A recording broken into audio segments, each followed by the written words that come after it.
வணக்கம். கார்த்திகை மாதம் ஏன் முக்கியத்துவம் வாய்ந்தது? கார்த்திகை மாதத்தில் விளக்கு தானம் செய்பவர்கள் பிரம்மஹத்தி முதலான தோஷங்களிலிருந்து விடுபடுவார்கள். கார்த்திகை மாதத்தில் மது, மாமிசம் முதலானவைகளை ஒழித்து விரதம் அனுஷ்டிப்பவர்கள் சகல பாவங்களிலிருந்தும் விடுபட்டு விஷ்ணு பாதத்தை அடைவார்கள்.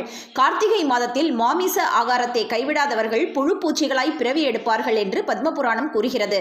கார்த்திகை மாதத்தில் ஆலயங்களில் தீபம் ஏற்றி வைப்பதும் இல்லத்தில் இரு வேளைகளில் விளக்கேற்றுவதும் எல்லா மங்களங்களையும் தந்து வாழ்வை ஒளிமயமாக்கும். கார்த்திகை மாதம் தினமும் விளக்கேற்ற இயலாதவர்கள் துவாதசி, சதுர்தசி, பௌர்ணமி ஆகிய 3 தினங்களில் மட்டுமாவது கண்டிப்பாக தீபம் ஏற்ற வேண்டும். கார்த்திகை மாதத்தின் தொடக்கத்திலும் முடிவிலுமாக 2 நாட்களில் கார்த்திகை நட்சத்திரம் வருவானால் 2வது வரும் நாளில் கொண்டாடுவது மரபு.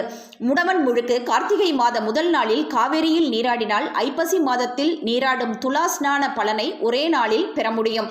இது போன்ற பதிவு உங்களுக்கு பிடிச்சிருந்ததுன்னா லைக் பண்ணுங்க, ஷேர் பண்ணுங்க, சப்ஸ்கிரைப் பண்ண மறக்காதீங்க.